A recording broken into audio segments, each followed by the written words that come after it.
Naku, huli na pala ako sa balita. Marami na palang hotels dito sa Tanawan. Dahil usiserang frag ako, tara, samahan nyo kami maglibot dito sa Stella Hotel and Event Center. At later on naman sa video, sa Hotel Bravo Tanawan. Stella Hotel is located here at JP Laurel Highway bago magtulay papuntang Santo Tomas. Their room rate starts at 2,400. For 2 packs, 12 hours na yun. They also showed us their very big and spacious functional room. And nagkikater sila ng kahit anong events. All in na, kasama ang food, decoration, at program. After ng tour namin, ginutom na kami kasi hindi pa kami nagbe-breakfast. Sakto, meron pala silang restaurant. Maliit lang siya, pero cozy naman. Tapos, kami lang ang tao. Tara, tingnan natin yung menu nila. Sakto, pag open ko pa lang, breakfast na agad ang bumungan. So, lahat ng yan, in-order namin except kay Bibi na gusto niya ng American breakfast. Nagre-range lang sa 200 to 250 pesos, tapos may kasama pa siyang brewed coffee. Good deal na to. Sana masarap. Unang sinerve, water, at syempre, ang pinaka-importante, mainit na kape. Ang bilis lang din ng serving pagka-order namin. Ito, isa-isa nang dumating. Starting off with my order, bistek bangus. Kay Bibi na western breakfast. Yung overload lomi, excited na ako dyan. Can you imagine, 90 pesos lang yan. Ito naman yung tapa, at tapos ito naman yung crispy danggit.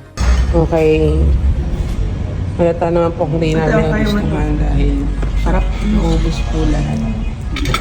Walang natira. Wala talagang natira at ang bill namin 1,000 pesos lang. Katabi naman ng Stella Hotel, itong Bravo Tanawan Hotel. Comparing sa Stella Hotel, pagpasok namin dito ay ang bango-bango agad. Napaka-posh din ang theme nila, gray and black. Parang at home agad si Chucky, oh. Ang ganda kasi ng reception area nila. Hotel is located at the 3rd floor, tapos meron din silang restaurant sa 2nd floor. And opposite lang ng reception area ang kanilang function room. Mas mababa din ang rate ng Bravo Tanawan Hotel kaysa sa Stella Hotel. For example, yung room C and D nila, which is good for 80 packs, is 10,000 pesos lang. Super professional din ang mga staff ng Bravo Tanawan Hotel. They even invited us to see their rooms personally. This is their deluxe king room worth 4,200 a night. Ganda, tapos sobrang bango. Hindi mo talaga akalain na sa Tanawan, Batangas ka. At para makompleto ang review, nag-dine-in na rin kami dito sa kanilang in-house restaurant, ang Victorinas, at sinama namin ng mga senior citizen. Pagpasok namin, wow, akala ko nasa Alabang kami. Sinong mag-aakala na may ganitong kagandang restaurant sa Tanawan, Batangas? Dumating kami, mga 3 o'clock na yata to, so walang masyadong tao since tapos na yung tanghalian. Sa amin lang yung buong restaurant. Wala nang patumpik-tumpik, order na agad, starting off with their pasta. Their bagoong pasta. Ang sarap. This is 350 pesos, good for 2 to 3 packs. Victorinas is a restaurant serving Filipino food with a modern twist. Then, sinubukan din namin tong kanilang bagnet kare-kare for 520 pesos. Madami din yung serving ha, parang this is good for 3 to 4 packs. Masarap at malasa yung sauce, fresh ang vegetable, kaso bagnet yung ginamit, medyo matigas yung meat,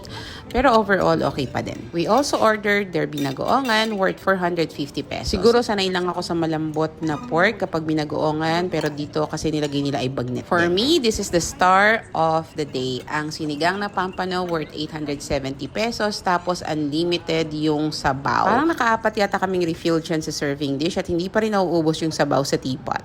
Mukhang gumamit sila ng totoong sampalo kasi hindi ko malasahan yung powder. Tapos maraming kamatis ang nilagay. Grabe, heaven yun. At ito naman ang aming dessert, ang turon alamod. At itong mango ice cream sundae na si Choco lang nakaubos dahil bet na bet. Tinaray din namin tong mga pastries nila, yung brookie, grabe. Buy one, take one sila for 110, naka-6 na piraso. Ang galing ng chef nyo. Thank you, Victorinas. Alam nyo pa, kailangan nyo puntahan sa Victorinas. Grabe ang guwapo ng mga staff nila dito. Pang-artistahin pa! So sige, visiting kayo ha. Bye everyone.